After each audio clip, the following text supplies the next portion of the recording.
എല്ലാവർക്കും നമസ്കാരം. അപ്പോൾ ഒരു പാവയ്ക്കയും തക്കാളിയും വെച്ചുകൊണ്ട് നമുക്ക് ഇതേപോലെ നല്ലൊരു ചാറുകറി ഊണിന് റെഡിയാക്കിയാലോ. അതിനായിട്ട് ഞാനിവിടെ ഈ ഒരു വലുപ്പത്തിലുള്ള പാവയ്ക്കായിട്ട് എടുത്തിരിക്കുന്നത്. പാവയ്ക്ക നല്ലപോലെ കഴുകി വൃത്തിയാക്കി അതിൻ്റെ ഉള്ളിലെ കുരുക്കളൊക്കെ കളഞ്ഞ് ഇതേപോലെ റെഡിയാക്കി കൊണ്ടുവന്നിട്ടുണ്ട്. അപ്പോൾ ഇതവിടെ ഇരിക്കട്ടെ. ഇനി നമുക്ക് ഇതേപോലെ വലിയൊരു തക്കാളിയാണ് വേണ്ടത്. ചെറിയ തക്കാളിയാണെന്നുണ്ടെങ്കിൽ 2 എടുക്കുക, വലുതാണെങ്കിൽ ഇതേപോലെ ഒന്ന് മതി. അതേ വലുപ്പത്തിൽ തന്നെ വലുപ്പമുള്ള ഒരു സവാള എടുത്തിട്ടുണ്ട്. അപ്പോൾ സവാളയും ചെറുതാണെങ്കിൽ 2 എടുക്കാൻ മറന്നു പോകരുത്. ചെറിയൊരു കഷ്ണം വെളുത്തുള്ളി, ഇത് നമുക്ക് ചതച്ചിടാനാണ്. അതേപോലെ തന്നെ നല്ല എരിവുള്ള പച്ചമുളകാണ് 2 എടുത്തിരിക്കുന്നത്. അപ്പോൾ പാവയ്ക്കൊക്കെ ഈ ഒരു വലുപ്പത്തിലാണ് കേട്ടോ ഞാൻ മുറിച്ചു കൊണ്ടുവന്നിരിക്കുന്നത്. അല്ലെങ്കിൽ നമുക്ക് കറിയിൽ അത് ഉടഞ്ഞു പോകും. ഇനിയിപ്പോൾ സവാളയാണെങ്കിൽ ഈ ഒരു കനത്തിൽ. വെളുത്തുള്ളി ഇതേപോലെ നല്ലപോലെ ചതച്ചു കൊണ്ടുവന്നിട്ടുണ്ട്. പച്ചമുളക് 2 കീറിയിട്ടുണ്ട്.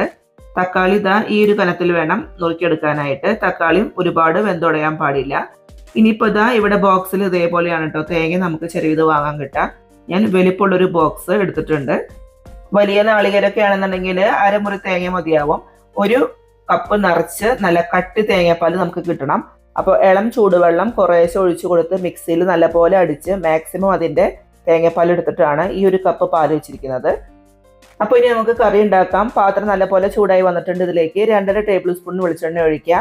വെളിച്ചെണ്ണ ചൂടായി വരുമ്പോൾ അതിലേക്ക് 1/2 ടീസ്പൂൺ കടുക് പൊട്ടിക്കുക.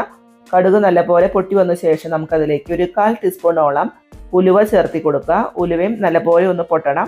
അതിനുശേഷം നമുക്കതിലേക്ക് 2 വറ്റൽമുളക് 2 കീറിയിട്ടിട്ട് കൊടുക്കുക. വറ്റൽമുളകും കൂടി ഒന്ന് മൂത്ത് വന്ന് തുടങ്ങുമ്പോൾ അതിലേക്ക് കുറച്ച് കറിവേപ്പിലയും കൂടി ചേർക്കാൻ മറന്നു പോകരുത്.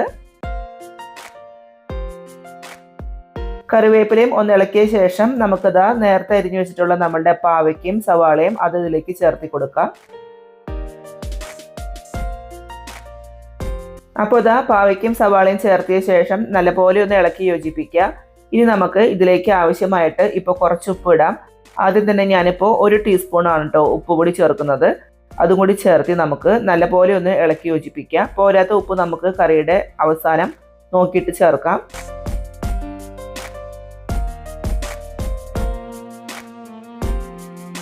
ഇപ്പോൾ നമ്മളുടെ പാവയ്ക്ക് ചെറുതായിട്ടൊന്ന് വാടി വന്നിട്ടുണ്ട്. ഈ ഒരു സമയത്ത് നമ്മൾ നേരത്തെ ചതച്ച് വെച്ചിട്ടുള്ള നമ്മളുടെ വെളുത്തുള്ളി ഉണ്ടല്ലോ അത് ചേർത്തി കൊടുക്കുക. ഈ വെളുത്തുള്ളിയും ചേർത്തിട്ട് നമുക്ക് ചെറുതായിട്ടൊന്ന് മൂപ്പിച്ചെടുക്കാം.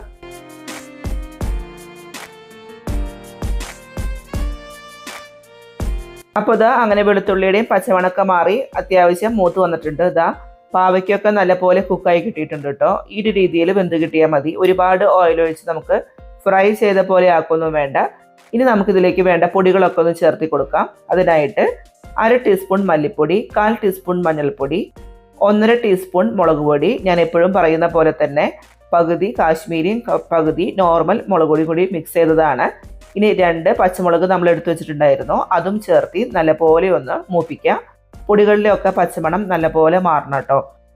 പ്രത്യേകിച്ച് മല്ലിപ്പൊടിയൊക്കെ അതിൻ്റെയൊക്കെ പച്ചമണം മാറിയില്ലെങ്കിൽ കറിക്ക് ചാറിനൊന്നും ഒരു ടേസ്റ്റ് ഉണ്ടാവില്ല. അതേപോലെ തന്നെ നമ്മൾ മുളക് പൊടി പകുതി കാശ്മീരിയൊക്കെ ആണെന്ന് എടുത്ത് പറയാൻ കാരണം നമ്മളുടെ പുതിയ വ്യൂവേഴ്സിന് മനസ്സിലാവാൻ വേണ്ടിയിട്ടാണ്. കണ്ടില്ലേ, പൊടികളൊക്കെ ചേർത്ത് നമ്മളതിൻ്റെ പച്ചമണമൊക്കെ നല്ലപോലെ മാറിക്കിട്ടിട്ടുണ്ട്. ഇനി നമുക്കിതിലേക്ക് എടുത്തു വെച്ചിട്ടുള്ള തക്കാളി ചേർത്തി കൊടുക്കാം. കറികളിൽ ആദ്യം തന്നെ വേഗം കൊണ്ടുപോയി തക്കാളി ചേർക്കരുത് കേട്ടോ. അപ്പോൾ പിന്നെ തക്കാളി ചേർത്തിയ ശേഷം നമ്മൾ പൊടികളൊക്കെ ഇട്ട് മൂപ്പിക്കുകയാണെങ്കിൽ ഒരുപാട് സമയമെടുക്കും ആ പൊടികളിലേക്ക് ഒന്ന് പച്ചമണം മാറിക്കിട്ടാനായിട്ട്.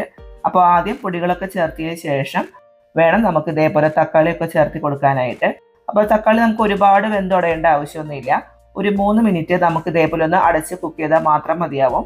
പാവയ്ക്കും തക്കാളിയും ഉള്ള ഒരു ചാറുകറിയാണ്. അപ്പോൾ തക്കാളി ചെറിയ രീതിയിൽ നമുക്ക് അത് കഴിക്കാൻ കിട്ടണം വെന്തുടയാണ്ട്. അപ്പോൾ നമുക്ക് തുറന്ന് ഇളക്കാം. കണ്ടില്ലേ, ഈ ഒരു രീതിയിൽ തക്കാളി നമുക്ക് വെന്തിട്ടുമുണ്ട്, എന്നാൽ നമുക്ക് ഉടഞ്ഞു പോയിട്ടുമില്ല. ഇങ്ങനെ വേണം കിട്ടാനായിട്ട്. ഇനി നമ്മൾ നേരത്തെ എടുത്തു വെച്ചിട്ടുള്ള ആ 1 കപ്പ് നല്ല കട്ടി തേങ്ങാപ്പാലാണ്, അത് അതിലേക്ക് ഒഴിച്ചു കൊടുക്കുക.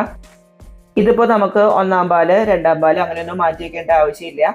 അപ്പോൾ ഒരു തേങ്ങയുടെ മുഴുവൻ കട്ടി തേങ്ങാപ്പാൽ കിട്ടാനായിട്ട് നമ്മളെപ്പോഴും കുറേശ്ശെ ഇളം ചൂടുവെള്ളം ഒഴിച്ചിട്ട് വേണം ഫുൾ തേങ്ങാപ്പാൽ അതിൻ്റെ പിഴിഞ്ഞെടുക്കാനായിട്ട്. മിക്സിയുടെ ജാറിൽ ഒന്ന് അടിച്ചെടുക്കുകയാണെങ്കിൽ നമുക്ക് വേഗം എളുപ്പത്തിൽ അങ്ങ് പിഴിഞ്ഞെടുക്കാം.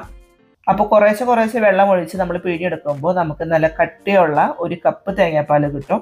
അത് വേണം കേട്ടോ ഈ കറിയിൽ ഒഴിച്ചു കൊടുക്കാനായിട്ട്. ഇനിയിപ്പോൾ നമുക്ക് വേഗം ഒന്ന് അടച്ചു വെക്കാം. നല്ലപോലെ ഒരു തിളയൊന്ന് വന്നോട്ടെ. നമ്മൾ തേങ്ങാപ്പാൽ ഇപ്പോൾ ചേർത്തതല്ലേ.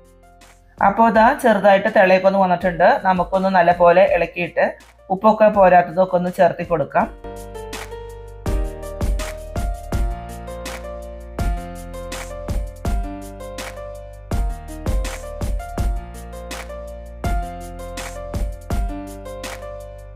പോരാത്ത ഉപ്പൊക്കെ ചേർത്തി ഇനി നല്ലപോലെ ഒന്ന് ഇളക്കാം.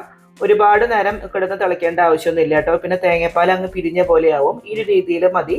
കണ്ടില്ലേ, തക്കാളി ഒന്നും ഉടഞ്ഞിട്ടുമില്ല. പാവയ്ക്കൊക്കെ നമ്മൾ ആ മൂപ്പിച്ച സമയത്ത് തന്നെ ഓൾറെഡി കുക്കായിട്ടുണ്ട്. അപ്പോൾ ഇതാ നല്ലൊരു തിളയ്ക്ക് ശേഷം നമുക്ക് ഓഫ് ചെയ്യാം. നല്ല ടേസ്റ്റി ആയിട്ടുള്ള കറിയാണ്. അപ്പോൾ ഇതാ പാവയ്ക്ക ഒരുപാട് കഴിക്കുന്നതാണ്, ഞങ്ങൾക്ക് ഇഷ്ടമല്ല എന്നൊക്കെ പറഞ്ഞ് പാവയ്ക്കക്കറി കൂട്ടാത്ത ആൾക്കാരും കൂടി ഇതേപോലെ വെച്ച് കൊടുത്തു കഴിഞ്ഞാൽ കഴിക്കും കേട്ടോ. അത്യാവശ്യം നല്ലപോലെ തേങ്ങാപ്പാലിൽ ഇതേപോലെ വെച്ച് കൊടുത്തു കഴിഞ്ഞാൽ കഴിക്കാത്തവരും കഴിക്കും. തീർച്ചയായിട്ടും നിങ്ങളൊന്ന് ട്രൈ ചെയ്ത് നോക്കൂ. ഇഷ്ടപ്പെട്ട് കഴിഞ്ഞാൽ ഫ്രണ്ട്സിൻ്റെ ഇടയിലേക്ക് ഒന്ന് ഷെയർ ചെയ്യുക.